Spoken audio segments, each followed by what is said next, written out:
Hello friends, welcome to the channel.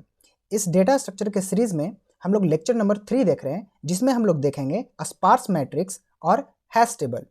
पिछले lecture में हम लोग 2 लेक्चर देख चुके हैं, जिसमें हम लोग लेक्चर नंबर 1 में सिलेबस डेटा स्ट्रक्चर का देखे थे, एरे और स्टैक के बारे में हम लोग पढ़ चुके हैं।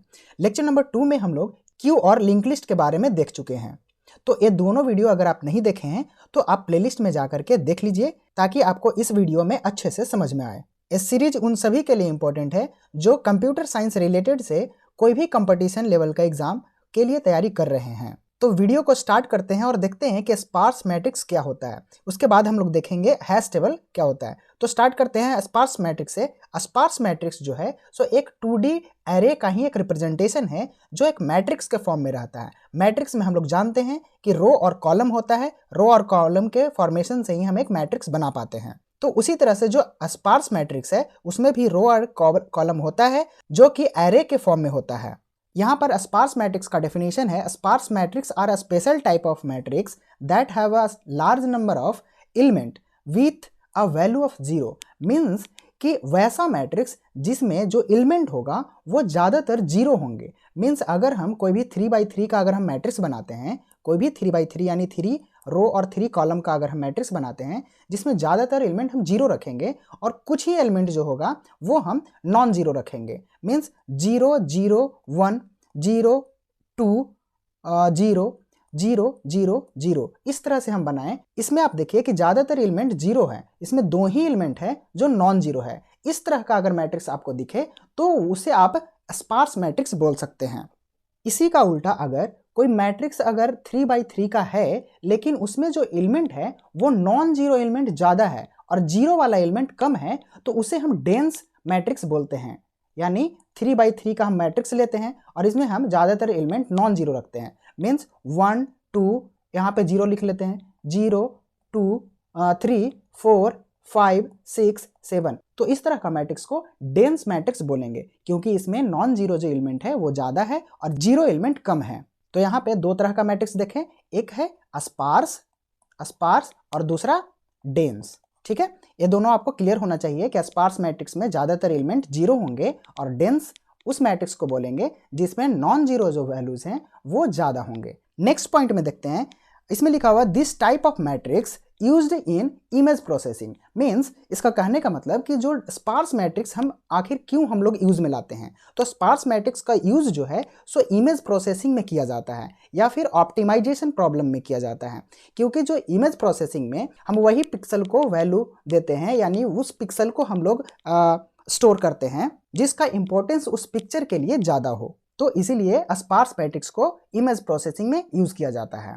नेक्स्ट पॉइंट में देखें तो इसमें है the non 0 element in the sparse matrix can be stored using triplet. यानी जो स्पार्स मैट्रिक्स जो है उसमें जो नॉन 0 एलिमेंट जो है वो स्टोर जो होता है वो ट्रिपलेट के फॉर्म में होता है, यानी उसे बोल सकते हैं ट्रिपलेट रिप्रेजेंटेशन। तो ट्रिपलेट रिप्रेजेंटेशन कहने का मतलब कि वो 3 चीज़ों को लेकर के आएगा। मीन्स उसमें एक तो रो होगा, दूसरा कॉलम होगा और तीसरा में वैल्यू होगा, और ये जो तीनों है वो 2 तरह से रिप्रेजेंट हो सकते हैं। यहाँ पे लिखा हुआ है कि sparse matrix representation can be done in 2 ways. Means कौन कौन से रिप्रेजेंटेशन में, एक तो एरे रिप्रेजेंटेशन और दूसरा लिंक लिस्ट रिप्रेजेंटेशन। और ये दोनों रिप्रेजेंटेशन में रो कॉलम और वैल्यू मीन्स ट्रिपलेट को यूज किया जाता है। तो आशा करते हैं कि ये सारे पॉइंट आपको क्लियर हो गए होंगे। तो अब नेक्स्ट बढ़ते हैं कि एरे रिप्रेजेंटेशन किस तरह से हम करते हैं। तो एग्जाम्पल के रूप में यहाँ पर एक स्पार्स मैट्रिक्स लेते हैं जिसमें जो एलिमेंट है वो ज़्यादातर 0 है। इसका कहने का मतलब कि ये एक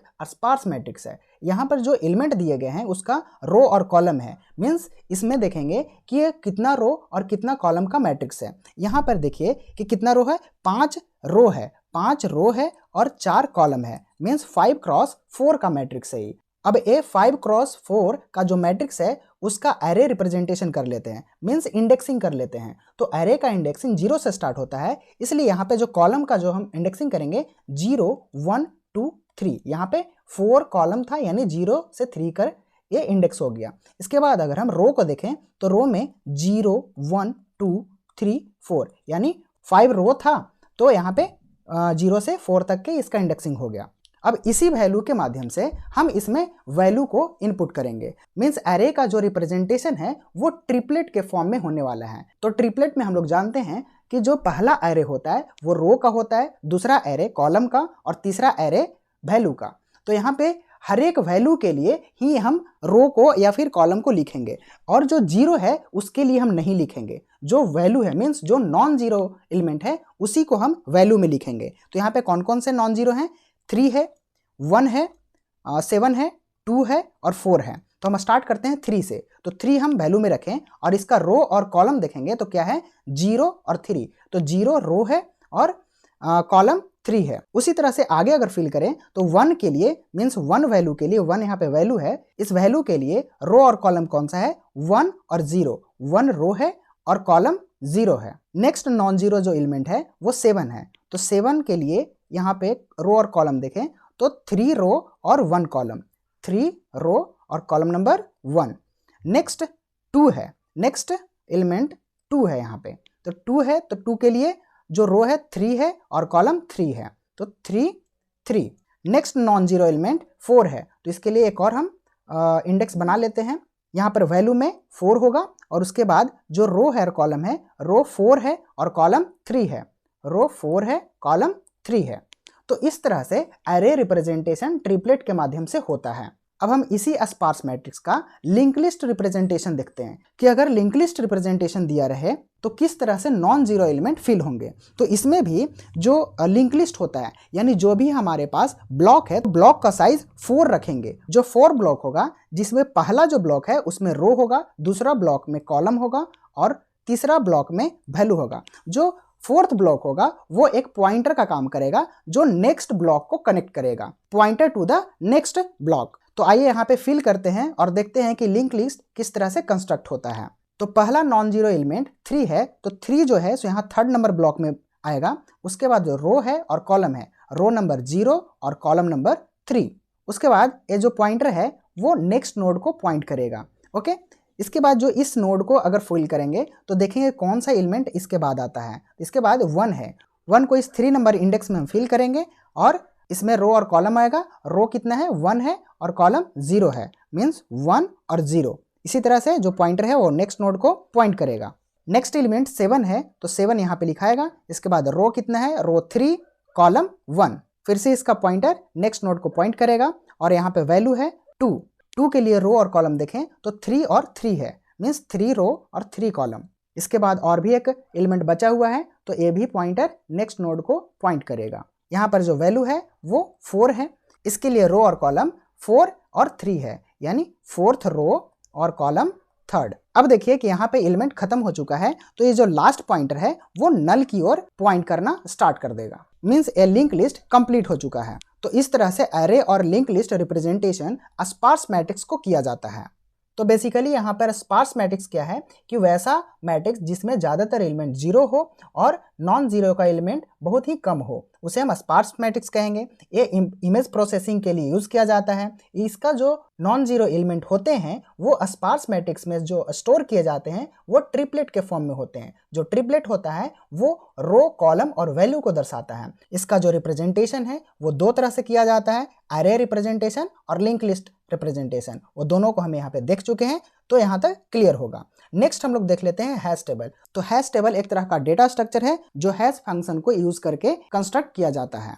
यहाँ पर इसका डेफिनेशन है, hash table is a special type of data structure that use a special function known as hash function that maps a given value with a key to access the element faster। Means hash table एक special type का data structure है जो special function use करता है जिसे hash function कहते हैं। यहाँ पर जो वैल्यू होता है वो की के माध्यम से एक्सेस किया जाता है, जो इसी की का यूज करने के चलते ये जो डेटा स्ट्रक्चर है बाकी सारे डेटा स्ट्रक्चर से फास्टर हो जाता है।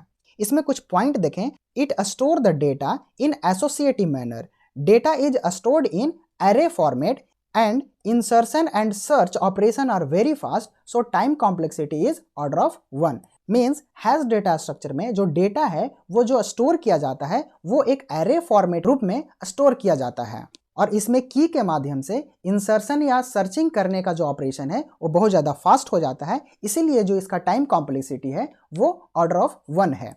इस डेटा स्ट्रक्चर में जो भी डेटा या फिर एलिमेंट स्टोर होगा वो एसोसिएटिव मैनर में होगा।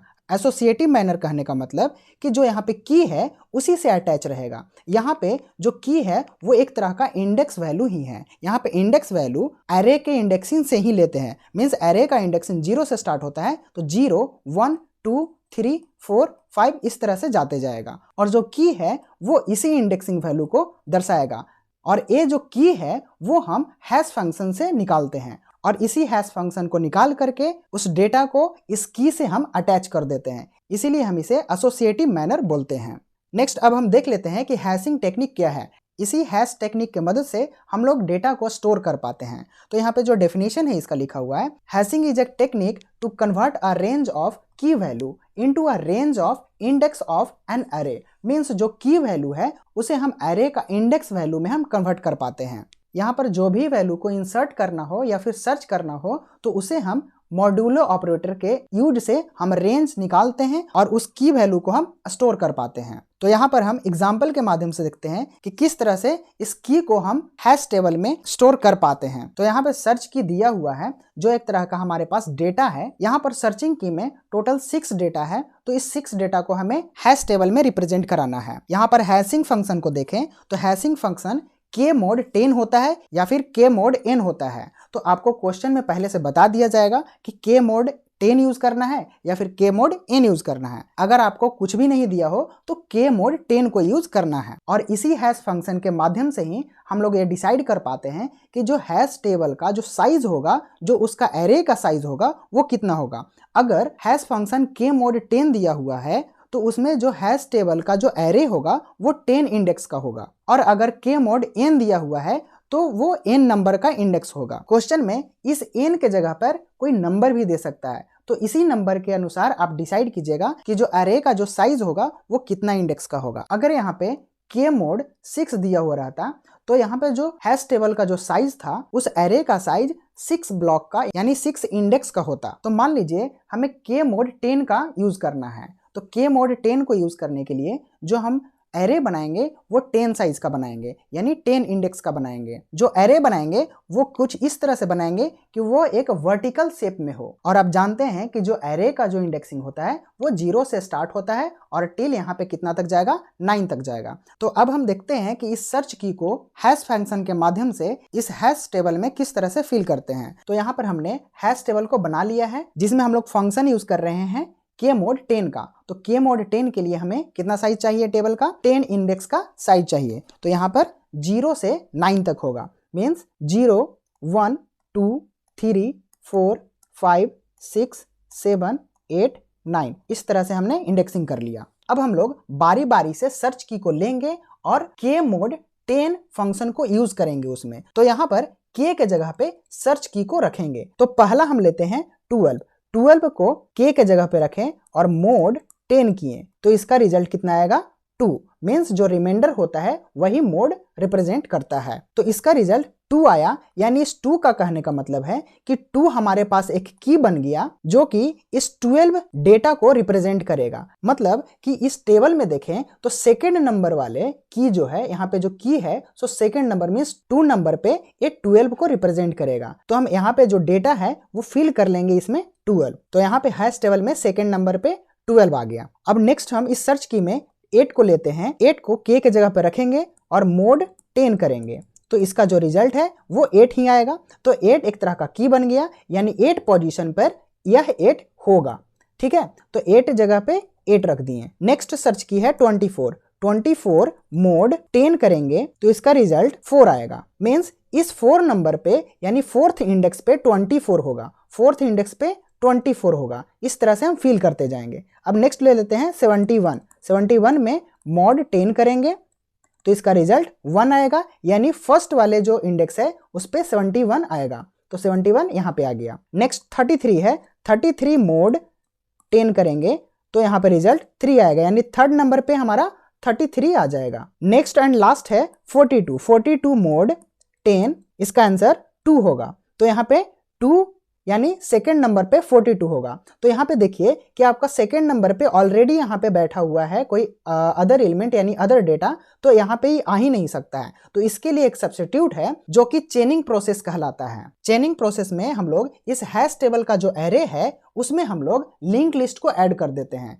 मीन्स अगर सेम की पे ज्यादा डेटा है तो उस डेटा को जो भी एक्स्ट्रा डेटा आ रहा है उसे हम लिंक लिस्ट के माध्यम से जोड़ देते हैं।